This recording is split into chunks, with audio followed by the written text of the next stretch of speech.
Assalamualaikum warahmatullahi wabarakatuh. Rahayu, rahayu, rahayu. Om Swastiastu. Salam, assalamualaikum, namo buddhaya. Salam sejahtera untuk kita semuanya. Oke teman-teman, sampai jumpa lagi dengan saya. Ya, ketemu lagi dengan saya Mas Yunus RK. Bagaimana kabarnya? Pada kesempatan kali ini pasti saya sehat, saya kaya raya, saya sakti, saya bahagia. Oke ya. Terus ada tambahnya sakti nggak apa-apa. Namanya sakti itu bukan hanya sakti dalam artian ilmu-ilmu kesaktian gitu, enggak ya. Dalam artian sakti itu kalau kita punya banyak uang, kita sakti bisa ngapa-ngapain gitu ya. Oke teman-teman, pada kesempatan kali ini kita akan sharing ya. Saya dulu pernah ya dipeseni oleh guru saya ya, dan sampai sekarang itu saya pegang dan saya cari ilmunya, dan alhamdulillah luar biasa merubah hidup saya menjadi yang luar biasa pada kesempatan kali ini. Oke, saya pernah ya teman-teman itu diberikan wejangan oleh guru saya. Wejangannya adalah dulu bilang seperti ini, bahasa Jawanya ya, bahasa Jawanya. Lek kue pengen urip mulya, lek kue pengen urip sugih, sejahtera, kue kudu ngerti uripmu. Wong urip lek ngerti uripe, mesti ngerti marang Gustine. Kan gitu ya. Terus ada lanjutannya, lek wong urip orang ngerti uripe, koyok mayit urip. Nah, apa bahasa Indonesianya? Bahasa Indonesia adalah manusia hidup itu harus mengerti hidupnya. Kalau manusia hidup mengerti hidupnya, pasti mengerti Sang Maha Hidup alias Tuhan kita. Tetapi kalau manusia hidup tidak mengerti hidupnya, akan seperti mayat hidup. Kita lihat ya, ternyata apa yang diwejang oleh guru saya, apa yang diberikan oleh guru saya itu benar-benar luar biasa terjadi ketika saya hidup di dunia nyata ini ya. Dunia nyata itu maksudnya saya mulai bekerja, saya mulai mencarikan maisha keluarga, saya mulai berbisnis, berusaha dan lain-lain. Ternyata orang yang tidak mengerti hidupnya itu seperti mayat hidup, teman-teman. Kenapa kok seperti mayat hidup? Ya, mayat hidup adalah orang yang tidak mampu bersyukur, teman-teman. Nah, kenapa kalau tidak mampu bersyukur? Karena kelihatannya dia hidup hari ini, tapi dia mengkhawatirkan masa depan. Bener nggak? Ketika dia mengkhawatirkan masa depan, otomatis dia nggak bisa syukur pada kehidupan hari ini. Ketika kelihatannya dia hidup tetapi dia menyesali masa lalu. Ketika orang-orang model seperti ini hidupnya seperti mayat hidup. Contoh, mereka siapa? Adalah mereka yang banyak masalah, ya kan? Banyak hutang, banyak cicilan dan lain-lain, ya kan? Apa yang terjadi dalam kehidupan mereka? Kehidupannya pasti, aduh, kenapa ya dulu aku mengambil hutang? Kenapa ya dulu aku ngambil cicilan? Akhirnya apa? Akhirnya timbul penyesalan. Bahkan ketika tidak mampu membayar, sudah telat 1 bulan, 2 bulan, 3 bulan, di situ ada kekhawatiran, waduh, ini belum bisa bayar ini 1 bulan, 2 bulan, 3 bulan. Nanti kalau kejabel gimana? Waduh, nanti kalau dilelang gimana? Akhirnya orang-orang yang model seperti itu tidak mampu melahirkan rasa syukur. Sedangkan Tuhan sudah janji di dalam salah satu kitab agamanya, yaitu apa? La in syakartum la azidannakum wa la in kafartum inna adzabi lasyadid. Loh, ini sudah janji. Siapa mau bersyukur pasti tak kasih tambahan. Ya kan, kalau dia mensyukuri uang 100.000, alhamdulillah saya sudah punya uang 100.000 ini, wow, keren, luar biasa rasanya. Itu pasti akan ditambah berlipat-lipat. Kenapa? Kita ada rasa puas, ada rasa syukur, ada rasa menerima kasih Tuhan di situ dari uang 100.000 ini. Tetapi kalau wala in kafartum inna adzabi lasyadid, wah, dia tidak mampu mensyukuri apa yang dia miliki, apa yang dia terima hari ini. Ya udah, adabun syadidun, masalah dalam kehidupannya. Oke teman-teman, tapi saya tidak akan membahas ini teman-teman. Membahasnya adalah tema yang pertama tadi. Siapa tidak mengerti hidupnya, maka seperti mayat hidup. Ya berarti seperti ini. Berarti yang harus dilakukan kita hidup di dunia ini harus mengerti hidup. Lah hidup itu apa? Nah ini harus dipahami. Nah, kalau kita mengerti hidup kita, otomatis kita mengerti Sang Maha Hidup. Kenapa kita harus mengerti Sang Maha Hidup? Karena Sang Maha Hiduplah yang menghidupi kita. Ketika Sang Maha Hidup menghidupi diri kita, disitulah semua kebutuhan-kebutuhan kita akan diberikan. Layaknya yang harus diperbaiki dalam kehidupan kita pada kesempatan kali ini adalah iman kita, yakin kita terhadap Sang Maha Tuhan, Sang Tuhan, Sang Maha Hidup. Ketika kita benar-benar sudah yakin, sudah iman, kita nggak akan kok kekurangan. Kita nggak akan kok kesusahan, kesulitan. Kita nggak mungkin akan ada masalah karena ada Tuhan di dalam diri kita sebenarnya. Makanya di dalam Al-Quran ada la tahzan innallaha ma'ana. Ya kan? Apa maknanya? Maknanya adalah jangan engkau bersedih, sesungguhnya Tuhan bersama kita. Nah, ini adalah orang-orang kalau sudah mau memahami bahwa Tuhan bersama kita, dia sudah mulai mencari dan mengerti bahwa Tuhan itu sebenarnya di mana. Tapi kebanyakan orang-orang mencari Tuhan itu di luar diri kita. Padahal sudah jelas la tahzan innallaha ma'ana, bahwa janganlah engkau bersedih, Tuhan bersama kita. Tapi kenyataannya, faktanya Tuhan, orang-orang menganggap Tuhan ada di sana, ada di sana kan gitu. Ada di barat, ada di timur, ada di selatan, ada di atas, ada di bawah. Padahal la tahzan innallaha ma'ana. Bahkan ada dalil lagi, nahnu aqrabu wa ilahi minal warid, bahwa Tuhan tidak lebih jauh dari urat nadi kita. Makanya teman-teman, kalau mau mengerti hidupnya, cari di mana yang tempat-tempat yang ada Tuhan. Di mana tempat yang ada Tuhan? Coba teman-teman, pertanyaan saya, jawab.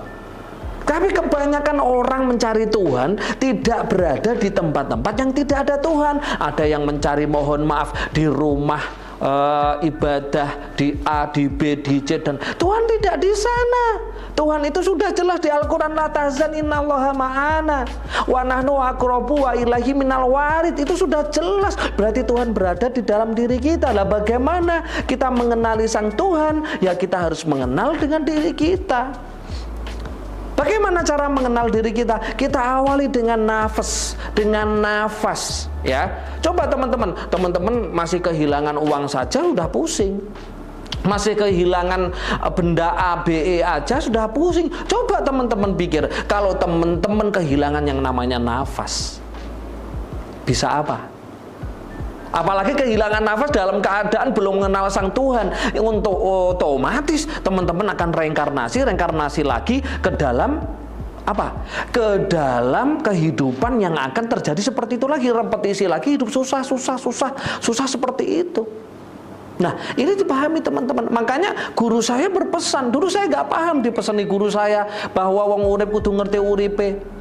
Orang hidup itu harus mengerti hidupnya. Ini maksudnya apa? Saya nggak paham di situ. Tetapi apa yang terjadi ketika saya tambah belajar literasi, dan saya kembali ke dalam diri saya lari ke dalam dengan cara saya bermeditasi, dengan saya bertapa, karena saya mengikuti para laku-laku nabi.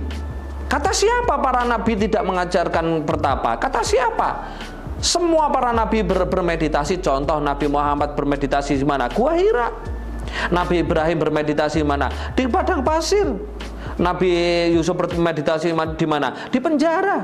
Nabi Yunus bermeditasi di mana? Di perut ikan, ya kan? Nabi Musa bermeditasi di mana? Di Bukit Tursina. Nabi Zulkifli bermeditasi di mana? Di bawah pohon Bodhi, dan banyak lagi. Sedangkan teman-teman tidak pernah melakukan meditasi, gimana mau mengenal Sang Tuhannya? Nah, di sini teman-teman yang mau saya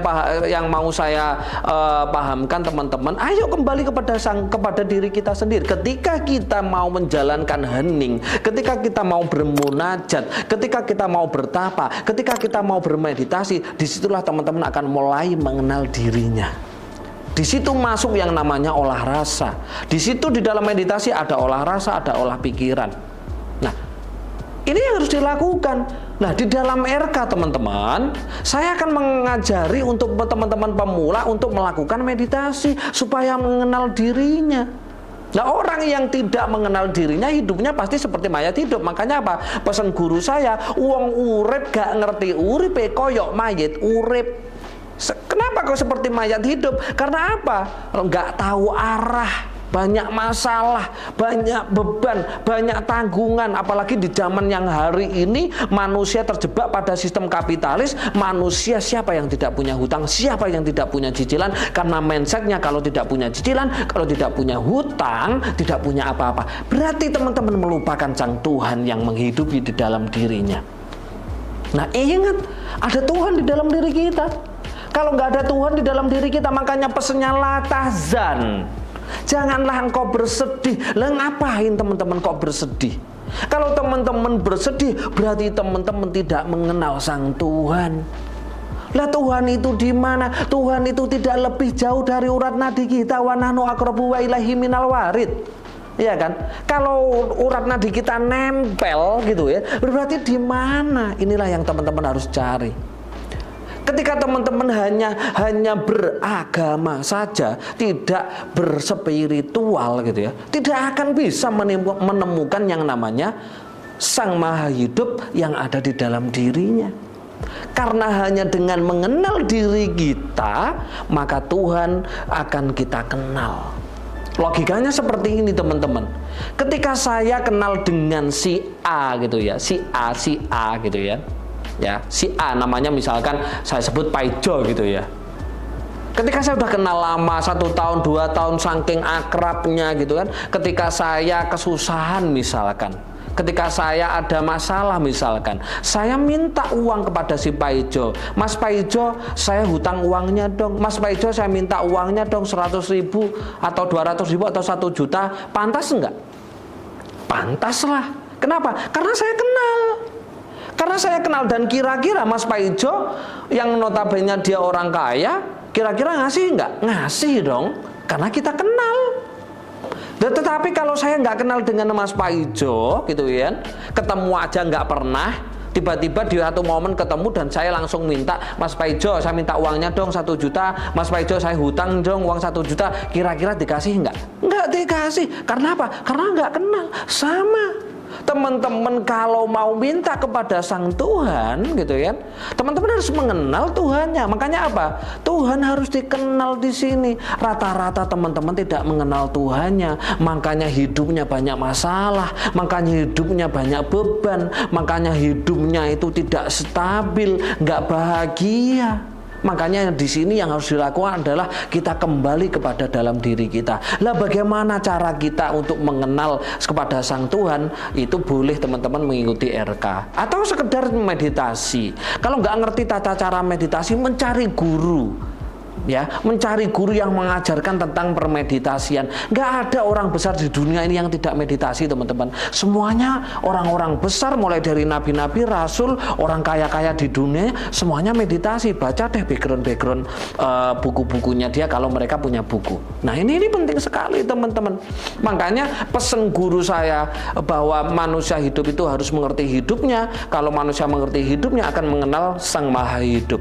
Jika manusia tidak mengenal hidupnya seperti mayat hidup, itu memang ternyata seperti itu. Jadi kunci teman-teman ya, kunci yang namanya hidup sukses, hidup kaya, hidup mulia, kita harus mengenal Sang Maha Hidup. Lah siapa kita? Bagaimana kita mengenal Sang Maha Hidup itu? Melalui diri kita. Karena Tuhan berada di dalam diri kita. Kita percikan Sang Tuhan.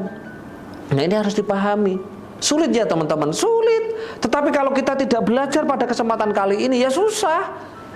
Dan kita nggak tahu kapan kita akan meninggal dunia. Dan kita nggak tahu kapan kita mati. Jangan sampai keburu kita mati dalam keadaan yang tidak husnul khotimah. Husnul khotimah, husnul berasal dari kata hasana, maknanya baik. Khotimah berasal dari khotama, khotam berarti selesai. Kalau teman-teman mati dalam keadaan yang tidak selesai dunianya, rasa hidupnya, rasa keluarganya, rasa dogmatis agamanya tidak nol, ya teman-teman akan melalui kehidupan lagi, reinkarnasi lagi dalam keadaan yang lebih susah, lebih parah lagi. Oke teman-teman, itu yang bisa saya sampaikan pada kesempatan sharing pada hari ini.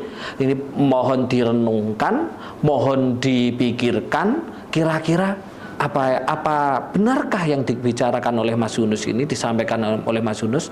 Ketika benar, ya silakan teman-teman mulai bermeditasi. Bagaimana cara meditasinya? Silakan teman-teman mencari guru meditasi, atau teman-teman bisa melalui lewat RK.